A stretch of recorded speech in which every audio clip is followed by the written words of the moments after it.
Good morning. Good morning. Happy Thursday, everybody. Hopefully, you are all having a good day thus far. Hopefully, you had a good Wednesday. Thank God we're past Wednesday. I mean, what a just disaster of a day. No football, no NBA basketball. I still don't understand what was going on with that yesterday. That was not fun. There's like a couple bowl games, whatever. I didn't even have a play on any of those bowl games. But I digress. Let's get in. We have some NBA tonight. We have obviously NFL. We're mostly going to talk NFL, but there is some interesting NBA angles today. First and foremost, Knicks versus Timberwolves. First time they're matching up since that trade. Obviously, we had the whole drama in the preseason with Dante DiVincenzo and Jalen Brunson's dad and that whole scenario. So we've got that tonight. Mitchell, I'm sick of watching the Chargers. Yeah. I mean, okay, I agree, but at the same time, I would rather watch the Chargers than early season when it was like the Jets every primetime game, the Giants. Last year it was the Giants every primetime game. This year it was the Jets. I'd rather watch the Chargers than the Jets, but yeah, I don't disagree. What Mitchell, who do you think wins? Are you taking Chargers -2.5, Broncos +2.5? What's your lean here? We're gonna dive in. I've taken one bet so far. Shout out to Sandy. I don't think you're watching, but Sandy likes to get in and do some teasers. This is like the second time in the year 2024 I've taken a teaser. So we'll talk about it. I don't normally bet those, but I did today. I have SportWise pulled up here. Looking at just some of the overall games, like obviously Bills, huge favorites over the Patriots. Bengals, we have with the second biggest edge over the Browns. I actually like that. They're 7.5-point favorites. My favorite angle for that game this weekend, honestly, might be Browns team total under. It's at 19.5. I just really don't trust Dorian Thompson-Robinson at this point. The Bengals defense is absolutely terrible, but I don't trust DTR. Mitchell, I'm sure you would probably agree with this. Like, I just don't really trust him to move the ball. So I don't know. I don't really see how the Browns score like 3 touchdowns in this game. And they don't really have the most reliable kicker situation at the moment either. So that could affect things.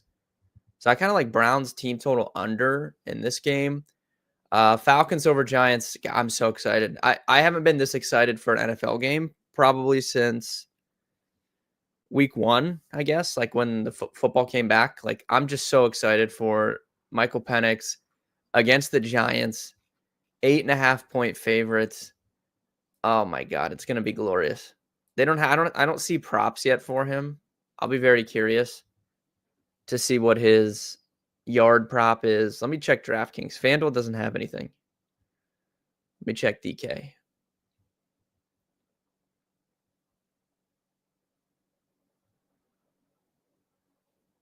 Let's see. Where's that at? Keep the points. Broncos money line. Okay. I would probably lean Broncos too. Okay, so Penix is basically 225.5. He's -130 for 225.5 plus. His actual line's 229.5. Might have to dabble with the over on that. Even odds for over 1.5 passing touchdowns. You guys know. Yeah, it might be this might be my big angle this week. We're just gonna go in on Michael Penix. Colts, Titans, whatever. That game sucks. Packers. The Packers are gonna smoke the Saints, I think. Pretty interesting that our numbers have the Packers with the same percentage chance to beat the Saints as the Falcons do the Giants, but the Packers are minus -15, -14.5 compared to just the -8.5 for the Falcons. But in terms of games that I think will be close and good, Chiefs Texans looks like Mahomes is going to play now. So the Texans were favored by 2.5 earlier this week, but that was with the assumption that Mahomes would miss. He looks to be playing, so they have moved since then. They are now Chiefs -3.5 in the game. Ravens Steelers is always good. Chargers Broncos though, really closely correlated here, and then Dolphins Niners flat 0. You don't see flat 0 very often in this. I told some people earlier this week I thought this was a little interesting. The Mike McDaniel versus his Jedi Master Kyle Shanahan. I think that's going to be a fun game. But Jaden Daniels or Kyler Murray? Assuming you're asking for season long purposes, I would take Kyler. Philly's defense is really good. And I know Jaden Daniels has rushing ability, but the Panthers are just so bad. I would lean Kyler.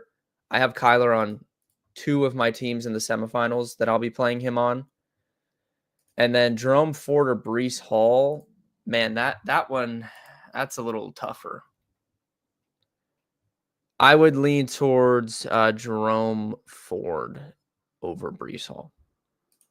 Kyler, I think, is a good start. I know he was supposed to have a good game last week and he didn't, but the Panthers are a different situation. For tonight, Mitchell in the chat, you said Broncos money line.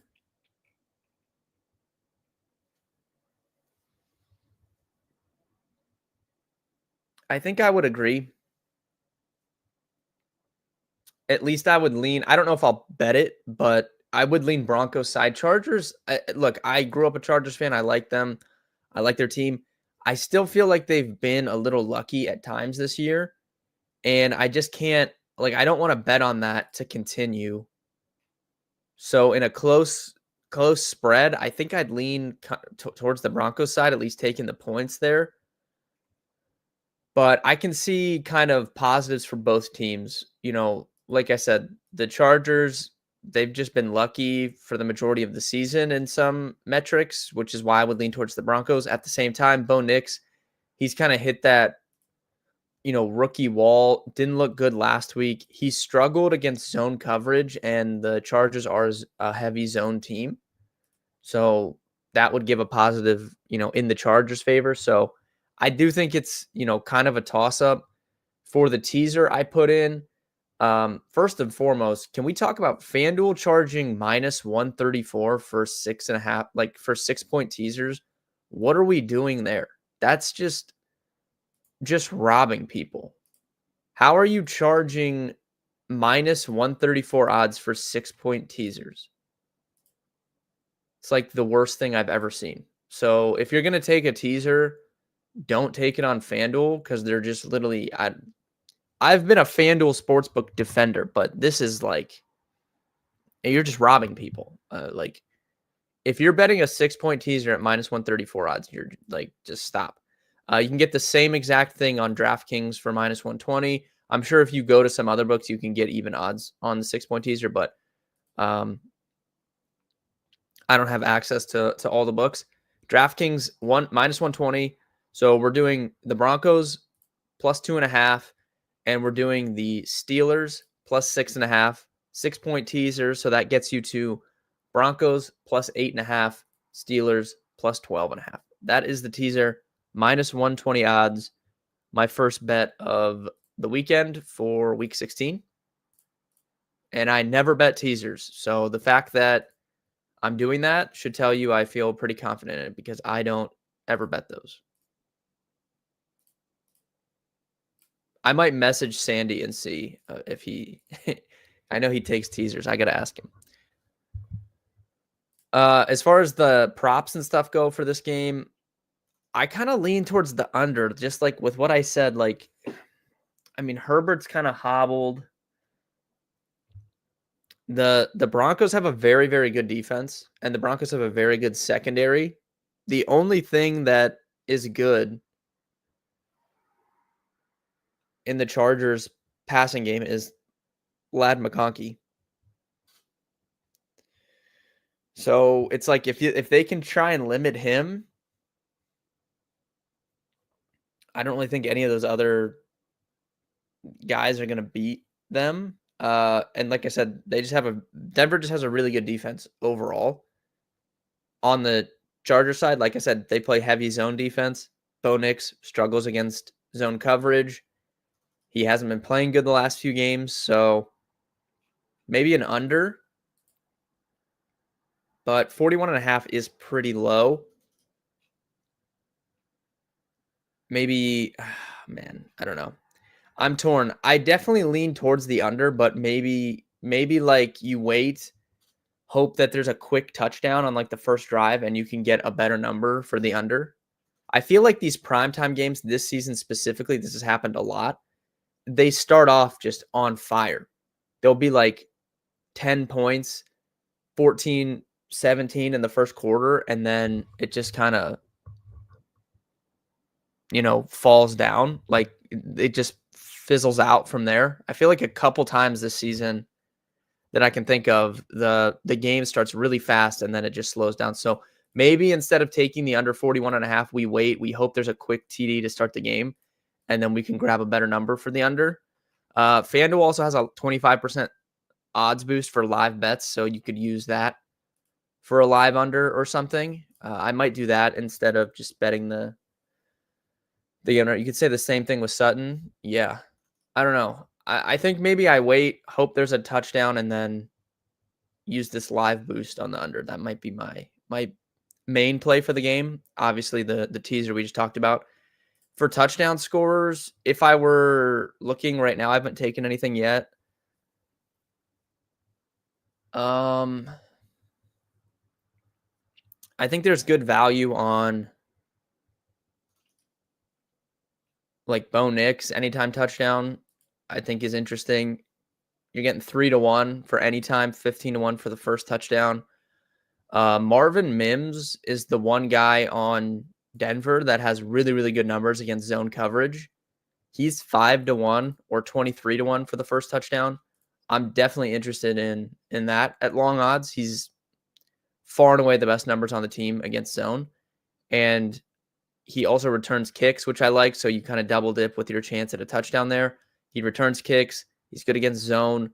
He can pop. He just needs one, long play. He can pop. What's his? I'm curious what his receiving prop is, because he's the type of guy we like to bet on in these primetime games. He can cover his line on one play. Let's see. Looks like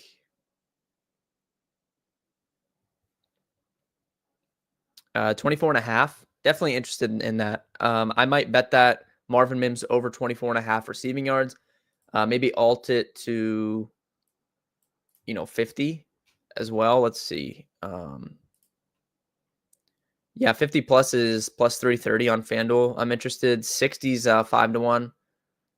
So I might look at some Marvin Mims alternates tonight, as well as the sprinkle on the anytime touchdown. Stone Smart, I'm wondering, I saw that the Chargers were activating Hayden Hurst. I'm wondering how much he's going to play, because Stone Smart, obviously his receiving prop here is still at 30 yards. If Hayden Hurst was going to play a lot, I don't think it would be this high. So I don't really know what to make of that. That's an interesting angle I think we could look at. Lad McConkey receptions, I think you can look at again. It's at 5.5. He caught just flat 5 last week. He should have went over this easy. He dropped 3 just easy catches at the end of the game. Like he should have had 7 or 8 catches. He had some drops. But if you look at his game log, since we kind of saw this ascension from him, 6 catches on 9 targets, 6 catches on 6 targets, 9 catches on 12 targets, and then 5 on 7. So like I said, and the 2 he didn't were just bad drops at the end of the game. So I'm still really fine with this over 5.5 catches for Lad McConkey. I will most likely be playing that myself. Is Allen the clear MVP? I think so, yeah. And look, you guys know, Guru, you've been around for a while. I've defended Josh Allen a lot of times in his career. Like when he throws a lot of picks, like 2 years ago, he throws a lot of picks. People say he's overrated. Like if someone's doing, it's the same thing as like in basketball, right? Like you have efficiency numbers and all that stuff, but if someone has the ball a lot and they're doing everything for their team, they're going to turn the ball over most likely more because they're making all the plays. Josh Allen had to play hero ball for multiple seasons. So, yeah, people will say he shouldn't turn the ball over, but like he has to because that's the only way that they win games. They never had a run game. He had to do everything himself. So that's going to lead to interceptions. So, I've been a defender of him in the past. I've also been a huge Lamar fan for his entire career. That was kind of like coming up when I was first starting to create content, hitting on that Lamar Jackson his rookie year when he was going in the 8th, 9th, 10th round of season long leagues and he won the MVP or whatever, like that was like huge for me. And I've always been a big Lamar fan. So I understand like Lamar won MVP last year. He's having a better statistical season this year, especially throwing the football. Like this year is the best version of Lamar Jackson that I've seen. And it's why I think that, their defense is suspect at times, but I still think that they have the upside this year more than ever to make a run to the Super Bowl just because of what I've seen from Lamar. Now, they have to go through Kansas City, who they should have, in all honesty, beat last year, but didn't. And they'll have to go through Buffalo, who this is the best version of Buffalo that we've seen, in my opinion. So it's a tough ask, but yeah, I do think Josh Allen is the MVP over Lamar just based off what he's done and, what he has to do for that team.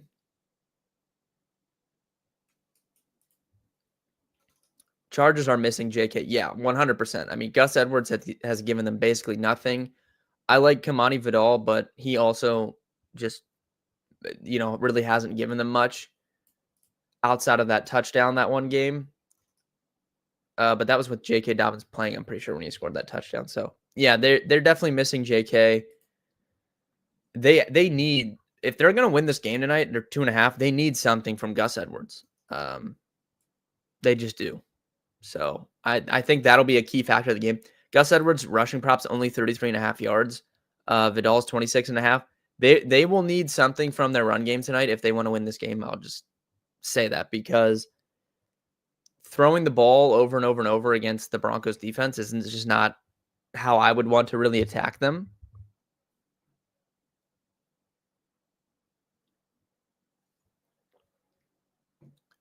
Overall, though, bets for me, I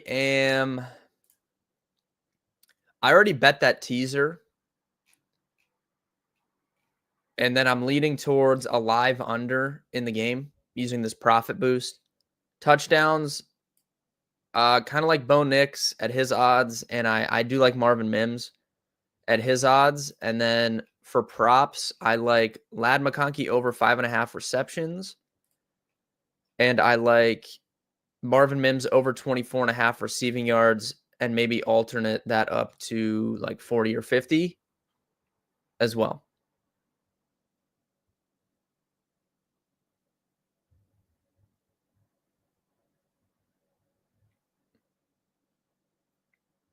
If you guys have questions on the game other than that, go ahead and ask. As far as NBA goes, I would lean Knicks to win this game, to be honest. I know it's in Minnesota, but I kind of like Knicks to win.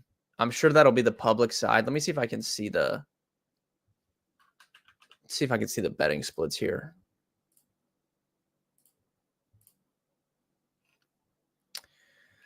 Looks like oh wow, actually Minnesota is the public side here. They're getting 60% of the money line tickets.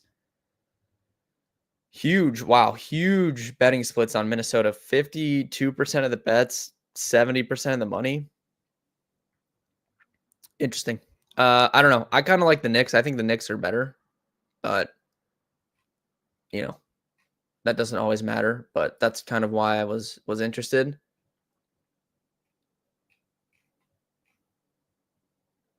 Golden State kind of getting Dennis Schroeder in there in the mix. We'll see how that works out for them. Boston at home against Chicago. Oh, Hornets against Wizards. I like some LaMelo stuff, obviously, in this matchup.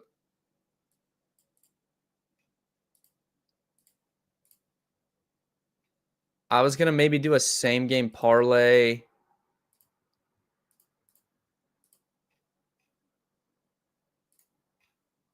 LaMelo over 4.5 rebounds. LaMelo over, maybe LaMelo to score 25. And then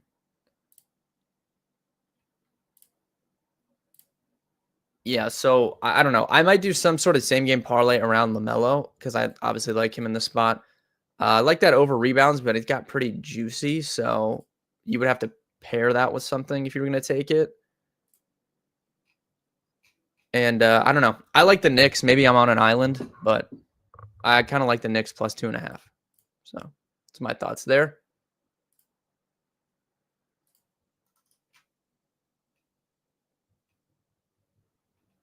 Overall, quicker stream today. I have some calls I have to hop on, so I'm going to get off here. And I have some stuff I got to get done before the calls.